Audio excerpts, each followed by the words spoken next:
Ya, Bedanya dengan program pembangunan dusun ini kita sudah plotting ya untuk anggarannya 300 sampai dengan 500 juta untuk program itu terploting. Jadi setiap dusun akan mendapatkan program dengan nilai anggaran 300 sampai dengan 500 juta itu per dusun. Maksudnya setiap dusun se-Kabupaten Kediri mendapat. Baik itu dusun-dusun yang di pegunungan ya, di perbatasan itu ada kadang gini Pak.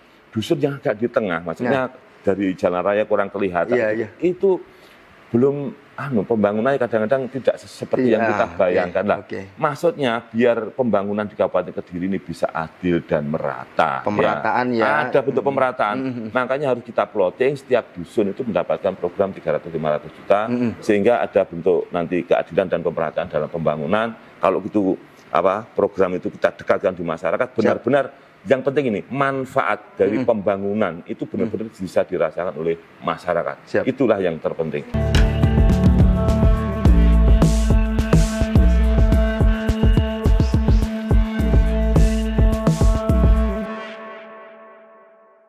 Assalamualaikum warahmatullahi wabarakatuh. Salam sejahtera bagi kita semua. Salam, Om Swastiastu, Namo Buddhaya, salam kebajikan, Rahayu.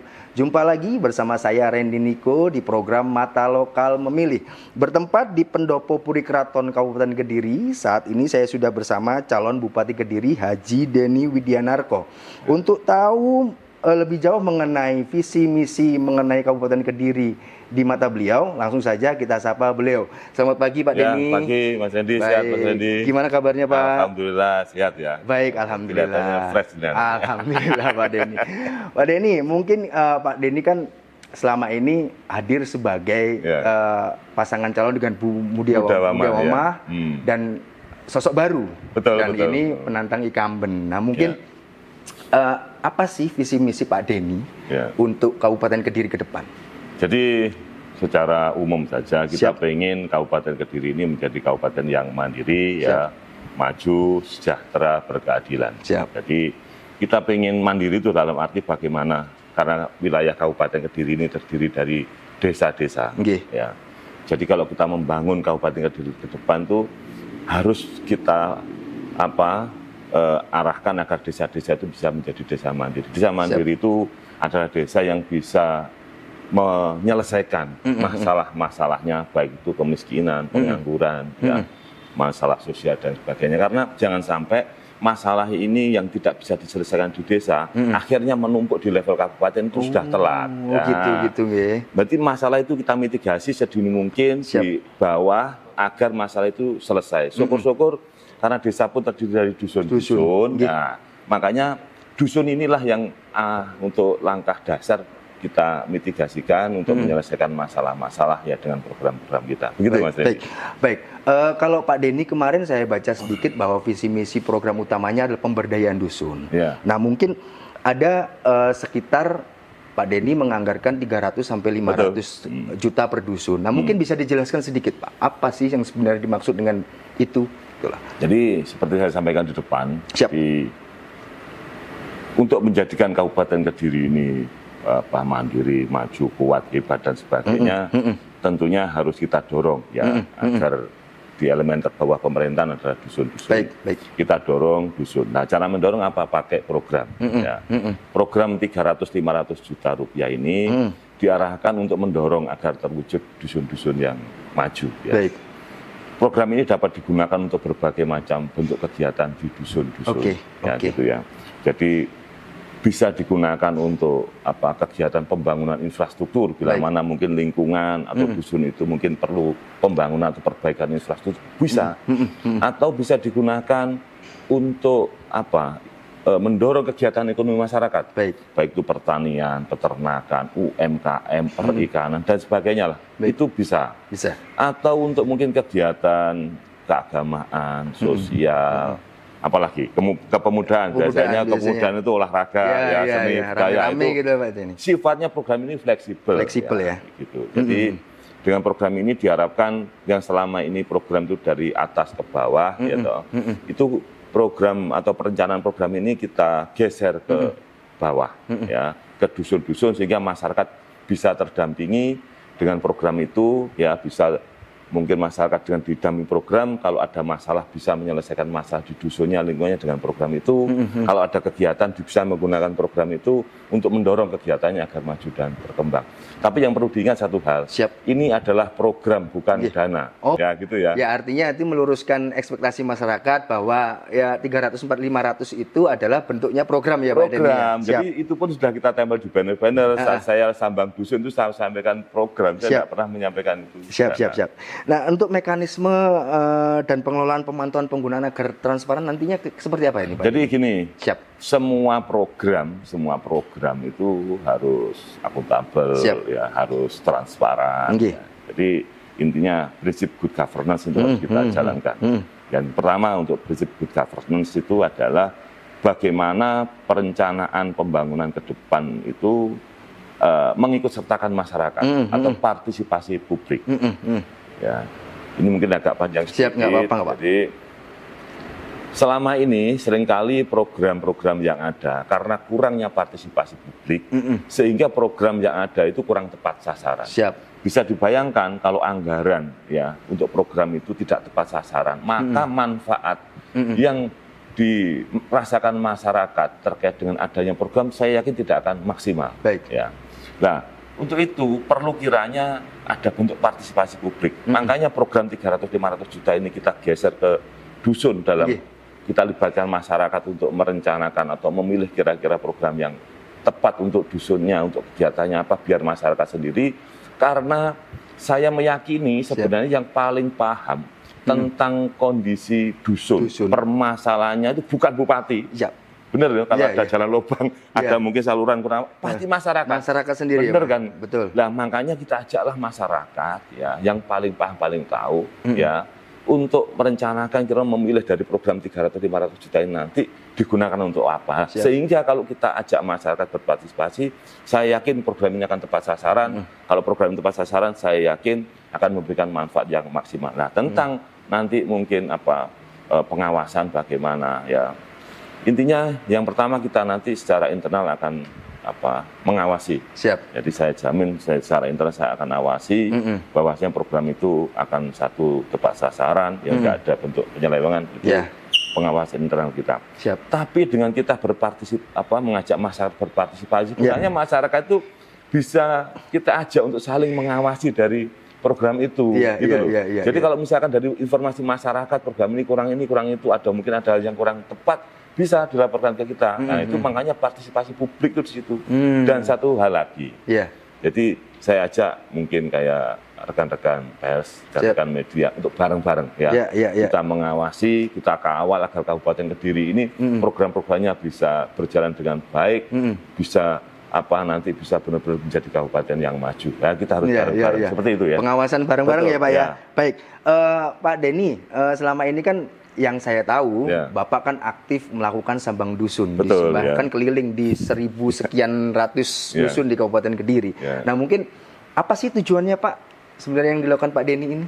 Jadi gini, saya melihat, saya itu kan asli Kediri, asli Kediri. Jadi saya sambang dusun itu merasakan apa yang selama ini saya rasakan seperti masyarakat yang lain. Saya memandang seorang pemimpin, misalkan bupati itu koyok tinggi sekali, bahkan kok jangankan saya memegang ya, saya melihat saja itu kayak nggak pernah saya, gitu loh. Nah, itu yang saya rasakan. Makanya saat saya maju seperti ini, saya pengen benar-benar merakyat.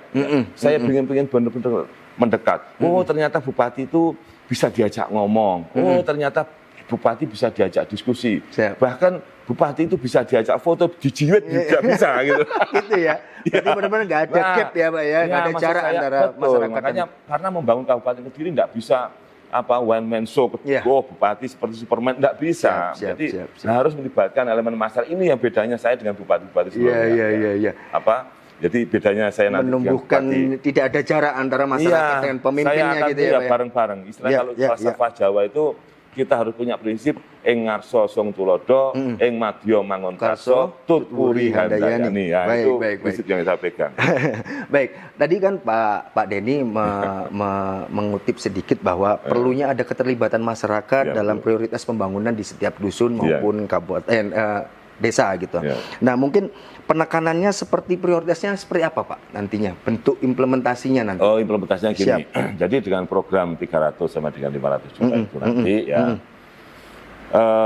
kita nanti masyarakat nanti akan mengadakan namanya itu rembuk dusun ya. Ya, di rembuk dusun. Nah, dari rembuk dusun nanti biar masyarakat itu nanti menentukan kira-kira apa pilihan-pilihan yang mau dipilih untuk mengatasi masalah di dusunnya itu apa saja ya.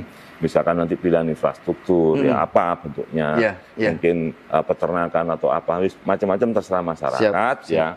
Nah, setelah itu nanti kita ada seperti pendampingan ya, ada digitalisasi yang langsung bisa memangkas mata rantai. Ya. Artinya nggak perlu melalui birokrasi yang panjang khawatirnya gitu ya. Nanti kalau ke atas sini kena angin, kena kepentingan laut itu buyar. Gitu, ya. Bedanya gini, Pak. Mungkin selama ini ada bentuk rembuk desa, misalkan atau namanya musrenbang ya. Itu tapi nggak diplotting. Ya. Bedanya dengan program pembangunan dusun ini kita sudah plotting ya untuk anggarannya 300 sampai dengan 500 juta untuk program itu terplotting. Jadi setiap dusun akan mendapatkan program dengan nilai anggaran 300 sampai dengan 500 juta itu per dusun. Maksudnya setiap dusun se-Kabupaten Kediri mendapat. Baik itu dusun-dusun yang di pegunungan ya, di perbatasan itu ada kadang gini, Pak. Dusun yang agak di tengah, maksudnya dari jalan raya kurang kelihatan, itu belum pembangunannya kadang-kadang tidak seperti yang kita bayangkan lah. Maksudnya biar pembangunan di Kabupaten Kediri ini bisa adil dan merata. Pemerataan Ada bentuk pemerataan. Makanya harus kita plotting setiap dusun itu mendapatkan program 300-500 juta sehingga ada bentuk nanti keadilan dan pemerataan dalam pembangunan. Kalau gitu program itu kita dekatkan di masyarakat benar-benar. Yang penting ini, manfaat dari pembangunan itu benar-benar bisa dirasakan oleh masyarakat. Itulah yang terpenting. Baik. Kalau Pak, mungkin kan karena Kabupaten Kediri ini luas ya. Nah, mungkin untuk bisa mengakses itu, nah kedepannya akan seperti apa, Pak? Supaya apakah Bapak akan menempatkan tim untuk jemput bola aspirasi-aspirasi itu, atau mereka melapor langsung ke... Enggak, gini. Jadi secara aturan kita buatkan ya, intinya prinsipnya harus ada rembuk dusun atau istilahnya apa ya, bisa musyawarah dusun atau rembuk dusun istilahnya apa, prinsipnya harus itu. Karena ini harus melibatkan partisipasi publik ya. Itu nanti hasil dari rembuk dusun itu ya akan ada tim kita ya, tim kita mungkin bisa diambilkan dari pemuda-pemuda di desa situ ya, untuk memasukkan apa yang menjadi hasil dari rembuk dusun itu. Nanti langsung kita berikan ke OPD kita, akan dikirim ke OPD kita, sehingga nanti bisa direncanakan. Setelah direncanakan nanti akan turun program seperti yang mereka inginkan. Ya, gitu. Nah, kalau melihat dari statement Bapak dari awal waktu saya tanya, terus kemudian sampai saat ini, Bapak kan punya keinginan agar dusun-dusun itu mandiri dan punya ekonomi lokal yang hidup. Betul. Nah, gitu. Nah, mungkin apa-apa aja yang dari Bapak potret dari setelah berkeliling Sambang Dusun itu yang perlu digerakkan untuk mereka ini apa? UMKM-nya kah, atau peternakannya, atau seperti apa? Yang pertama terkait kondisi-kondisi lapangan. Sesuai yang saya Sambang Dusun saya tangkap itu permasalahan-permasalahan yang ada dulu. Ya, biasanya kalau petani itu punya permasalahan di saat musim kemarau. Itu dia sulit air untuk mengairi. Kita sudah melakukan uji coba sebenarnya. Jadi kita melakukan, makanya kita punya program nanti pompanisasi, sibulisasi. Kalau perlu ya mungkin dicoba lagi dengan sistem pengairan drip. Karena itu adalah pengairan yang efektif, efisien, bisa untuk mengairi untuk juga bisa untuk memupuk. Satu lubang ini, lubang bor ini bisa digunakan untuk sekitar 25 hektar. Itu kan suatu yang luar biasa. Yang masalahnya kadang-kadang tidak ada saluran atau sambungan listrik. Ya, makanya kita kemarin buat beruji coba Satu yang pertama pakai listrik, ya kalau itu nanti makanya kita bantu, kita kerjasama dengan PLN, nggak perlu buat MOU, biar carane listrik bisa masuk sawah. Gitu, ya. Kalau itu mungkin masih ada kendala, nggak bisa, kita pakai solar cell. Nah itu sudah kita coba. Nah, jadi dengan pakai solar cell, ya memang agak besar diinvestasi awalnya, tapi secara pembiayaannya ke depan, ya itu lebih murah. Ya. Yang terpenting gini, selama ini mungkin masyarakat pakai untuk motor penggerak untuk pompa, itu pakai diesel. Itu diesel kalau pakai solar atau pakai energi lain, itu kan lebih mahal. Lebih mahal ya Pak ya, BBM-nya masuk itu ya Pak ya. Tapi kalau pakai listrik dan pakai solar, pasti akan nanti lebih efisien. Itu yang akan meningkatkan produktivitas, kesejahteraan masyarakat, petani terutama di situ. Baik. Kalau kembali ke program Bapak yang 300 sampai 500 juta per dusun tadi. Nah, masih banyak anggapan bahwa ini akan bersisipan dengan dana desa. Nah, mungkin mengenai hal itu Bapak tanggapnya seperti apa Pak? Gini. Saya tadi lupa jawab yang pertanyaan sebelumnya. Siap. Jadi nanti dengan adanya program 300-500 itu sebenarnya fleksibel. Jadi misalkan gini ya, untuk mendorong UMKM. Sementara selama ini UMKM di dusun-dusun itu ada, tapi kurang terbina dengan baik. Makanya bukan hanya program, tapi bagaimana kehadiran pemerintah dalam membina agar UMKM ini bisa naik kelas. Nah, itu yang perlu kita lakukan. Rata-rata ya kita harus tahu dulu masalah UMKM apa, jangan digebiah-uyah. Pokoknya asal dikasih modal jangan. Itu nanti nggak tepat sasaran. Kira-kira masalahnya apa dulu? Masalah bisa masalah modal bisa. Ya kita selesaikan salah itu kalau masalahnya itu. Bisa jadi masalahnya di dalam proses pengolahan. Bisa jadi dia mengolahnya kurang tepat, kurang benar. Nah, kita ajari cara berproduksi yang bagus. Ya sehingga produk rumah tangga ya bagaimana nanti ke depan bisa ditingkatkan menjadi produk industri.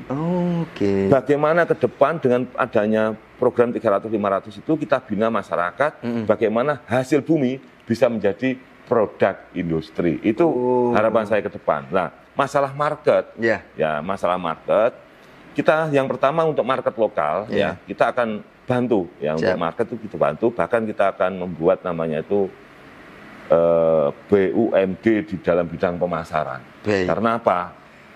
Kita itu kadang-kadang kalau kekuasaan bupati, Mas, kekuasaan bupati itu kan teritori, etan di kulon di lor di gitu ya. Tapi kekuatan market itu bisa menjangkau nasional. Nah, bagaimana nanti kita punya distributor-distributor di luar? Itu kan saya sudah berpengalaman di situ. Ya, makanya akan saya tularkan, saya gunakan pengalaman saya ini untuk mengangkat UMKM, usaha-usaha yang dijalankan masyarakat supaya naik kelas, supaya bisa tumbuh berkembang, sehingga dari sisi itu kesejahteraan masyarakat bisa meningkat. Gitu. Luar biasa. Kembali ke pertanyaan mengenai pembedaan antara program Bapak dusun yang 300 sampai 500 dengan dana desa. Nah, itu menurut Bapak seperti apa, Pak? Beda sekali. Jadi kita intinya gini, ini program baru, program baru. Jadi kalau yang sudah lama misalkan dana desa itu kan sumbernya dari pusat, dari APBN, itu tetap aja enggak masalah. Jadi saya intinya nggak mengganggu dana desa dan ADD itu saya tidak ada, nggak ganggu itu. Ini program baru, program baru itu memang kita arahkan untuk dusun-dusun. Luar biasa. Betul ya. Jadi 300-500 memang kita arahkan ke dusun-dusun. Nah, jangan bayangkan kalau ada berbagai macam bentuk program di satu desa, ada program dusun di setiap dusun dapat, ya dana desanya ada, ADD-nya ada, atau mungkin ada dana lain ada. Itu berkolaborasi dalam satu desa. Ya, jangan bayangkan akan terjadi percepatan pembangunan di suatu desa itu, dan percepatan pembangunan itulah yang bisa mewujudkan kemajuan dan kemandirian desa. Makanya nanti kita arahkan agar desa itu mandiri, iso ngatasi masalahnya apa. Bagaimana nanti ekonomi meningkat, mengatasi pengangguran, masalah sosial dan sebagainya. Nanti coba kita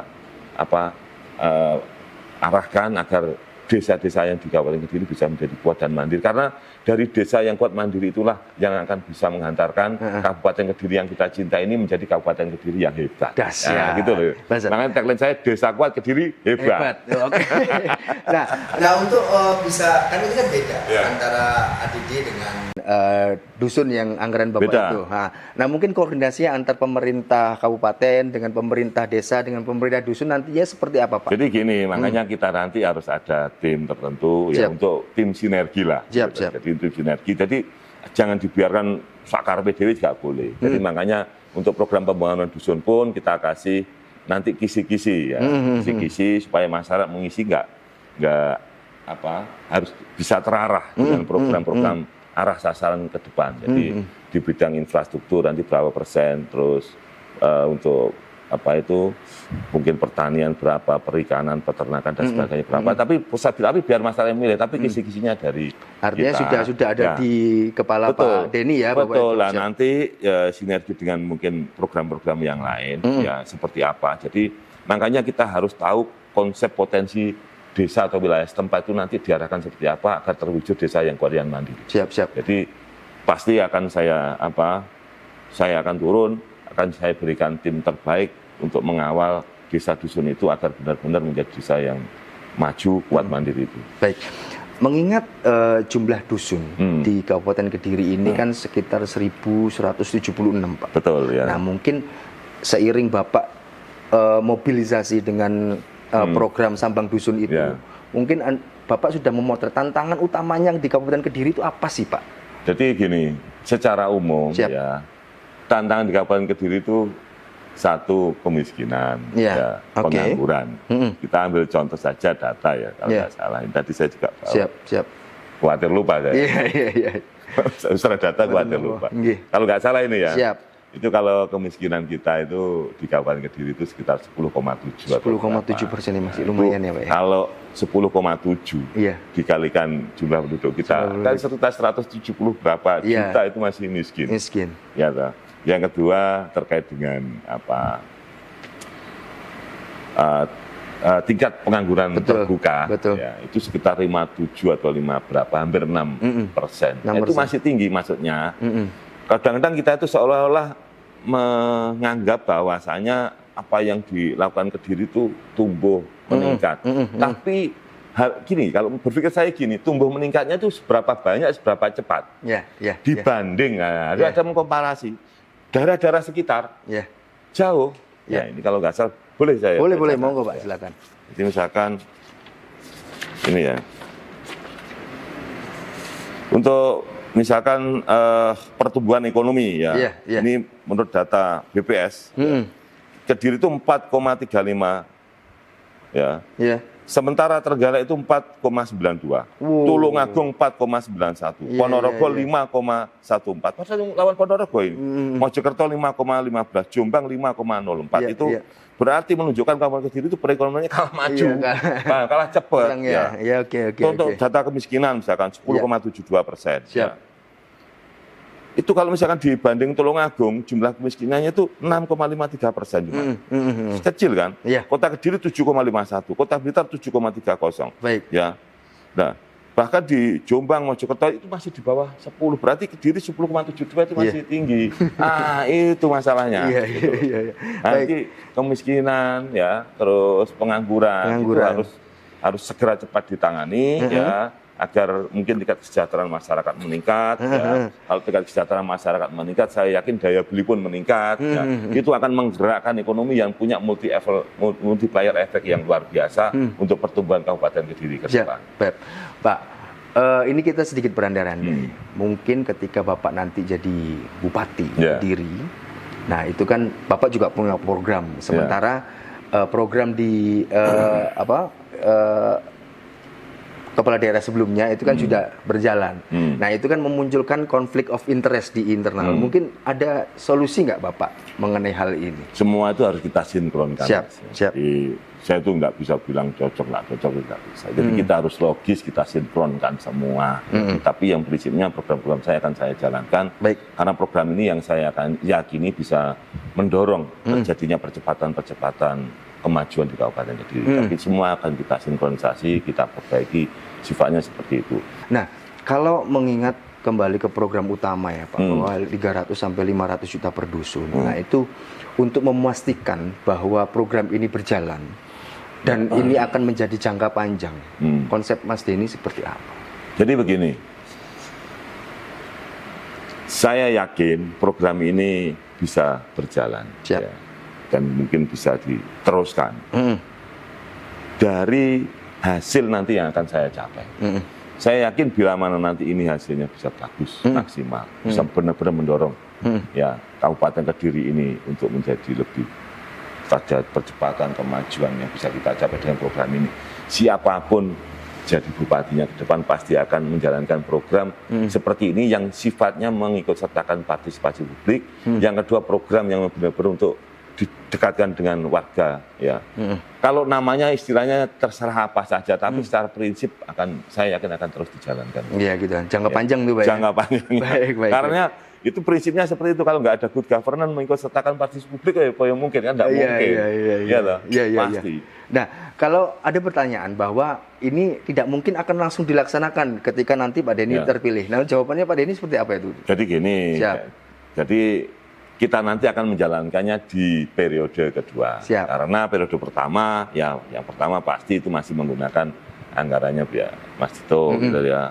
Itu. Jadi tahun pertama saya kan merencanakan dulu. Lah, makanya nanti tahun pertama masyarakat kita ajak untuk merencanakan itu. Jadi, tapi masyarakat sudah merencanakan di tahun kedua itu nanti akan turun. Tahun kedua ya Pak ya? Betul. Bukan jadi periode kedua itu pun ya? Di periode kedua itu akan turun. Apa di tahun kedua? Tahun kedua, baik. Nah, maksud saya gini, makanya saya itu berani menjamin. Jadi saya membuat MOU.